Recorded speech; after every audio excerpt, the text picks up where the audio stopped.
تو پھر ہم ایکسٹینشن ایڈوائز کرتے ہیں. ایکسٹینشن کے لیے بھی تو کچھ بال ہونا ضروری ہے نا, جس سے جا کر وہ ایکسٹینشن اٹیچ ہو. بال چپکانے کے لیے بہت سارے آج کل مٹیریلز اویلیبل ہیں, ضروری نہیں کہ آپ جو ہے نا بالوں کے بیچ میں لگا دیں. اچھا ہاں اچھا, میں کوئی ایک ہوسٹ کو سن رہی تھی, وہ یہ بتا رہی تھی کہ انہوں نے بال وہ جو اسٹک آن والی ہوتی ہے وہ لگوائی تھی, اس کے بعد جب بال واش کرتے ہیں تو پورے بال تو ڈرائی ہو جاتے ہیں, وہ ڈرائی نہیں ہوتا, تو اس کی وجہ سے آج کل لیٹسٹ اس ایرا میں بہت سارے ڈفرینٹ اپروچز آئے ہوئے ہیں.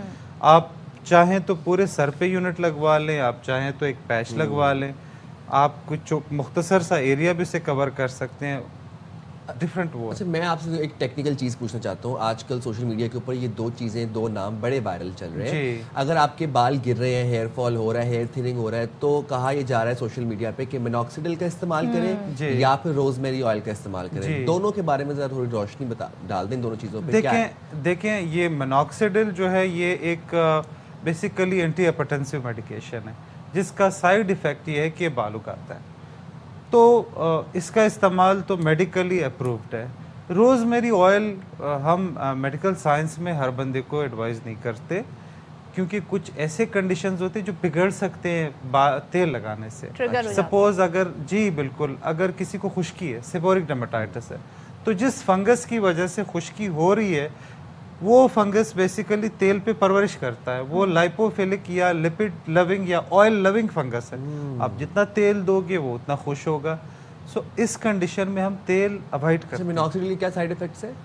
مینوکسیڈل سائیڈ ایفیکٹ کی وجہ سے بال گرو ہوتے ہیں. اچھا, مینوکسیڈل کا جو سائیڈ ایفیکٹ ہے وہ ہیئر گروتھ ہے. انٹیک والی بات کر رہے ہیں نا, لیکن جو ٹاپیکل مینوکسیڈل کے اسپرے آ رہے ہیں ہاں اس کی بات کرو. جی میں اسی کی بات کر رہا ہوں. وہ ایف ڈی اے اپرووڈ ہے, food and drug authority U S A سے اپرووڈ ہے اینڈروجینیٹک ایلوپیشیا. اور سے لانگر ٹائم یوز کریں تو رزلٹ آئے گا. اس کا رزلٹ جو ہے نا at least it takes 2 to 3 months. 2 to 3 months. اور یہ جو آج کل ڈی ایچ ٹی بلاکرز کی بات ہو رہی ہے, یہ کیا ہوتا ہے؟ جی D H T blockers basically dihydrotestosterone, یہ ٹیسٹوسٹیرون کا ایکٹیو فارم ہے جو ہیئر فالیکل کے اوپر یا بال کے اوپر اثر کرتا ہے, اسکیلپ کے اوپر ہیئر تھننگ کرتا ہے اور باڈی کے اوپر ہیئر گروتھ کرتا ہے. آپ نے مرد دیکھے نا, مردوں میں کیا کریکٹر ہے, وہ سر پہ گنجے ہو رہے اور باڈی پہ اس کی ہیئر گروتھ ہوتی. ایون فیمیلز کے اندر آج کل اینڈروجینیٹک ایلوپیشیا ہو رہا ہے. تو ڈی ایچ ٹی بلاکرز میں آج کل ایک انقلاب آیا ہوا ہے جس کو ہم کہتے ہیں کلاسکوٹیرون.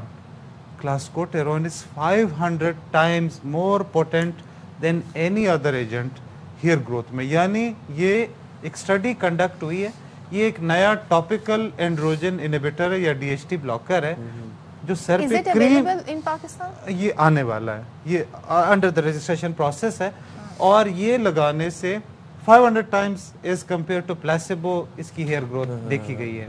اچھا, اگر ہم کچھ وہ پروسیجرز کی بات کر لیں جن میں ایکسوسومز ہیں, پی آر پی بھی ہے نارملی, آپ کو لگتا ہے افیکٹو ہیں؟ اگر لوگوں کے بال گر رہے ہیں تو پی آر پی کروانے چاہیے. ایکسوسوم نے تو کمال کیا ہوا ہے.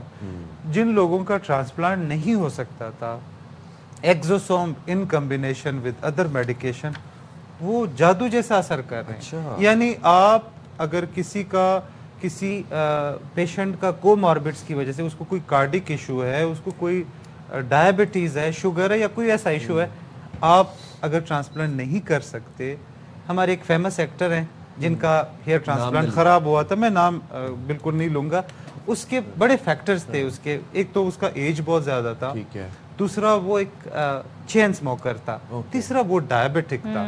یہ سارے فیکٹرز مل کے نا, اب ہیئر ٹرانسپلانٹ میں ہوتا کیا ہے, ہیئر ٹرانسپلانٹ میں آپ پیشنٹ کو under anaesthesia come is come 6 to 8 hours رکھتے ہو. اس اینستھیزیا کے ساتھ آپ ایڈرینلن بھی ایڈ کرتے ہو. ایڈرینلن وہ ایجنٹ ہے جو وہاں پہ بلڈ فلو, مطلب جو بلیڈنگ ہوتی ہے نا, اس کو کم کرتی ہے.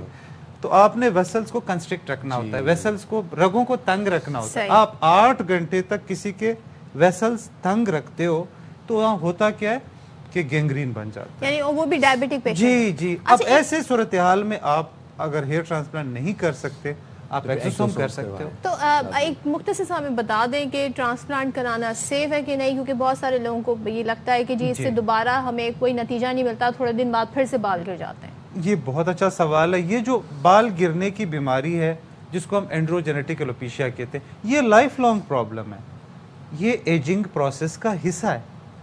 آپ کی باڈی کی ہر جو ٹیشوز ہے ہر ٹیشو وہ ایجنگ سے متاثر ہوتا ہے. جیسے میں مثال دیتا ہوں, آپ نے باڈی بلڈنگ کی مسلز بنائے, اس کو مینٹین کرنا پڑتا ہے. اسی طرح ہیئر فال کا جو بیک گراؤنڈ میں ایجنگ پروسیس چل رہا ہے اس کا مقابلہ بھی چلنا چاہیے.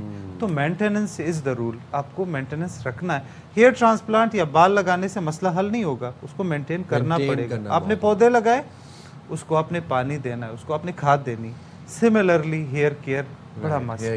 ٹھیک ہے, بالکل. Thank you so much doctor Bilal, بہت شکریہ. اپنے ہیئر کیئر رکھیں, اور جی مینٹیننس رکھنا ضروری ہے. ون ٹائم کوئی بھی سولوشن نہیں ہے, جو چیز آپ کو سوٹ کر رہی ہے اس کو کنٹینیو رکھیں. بالکل.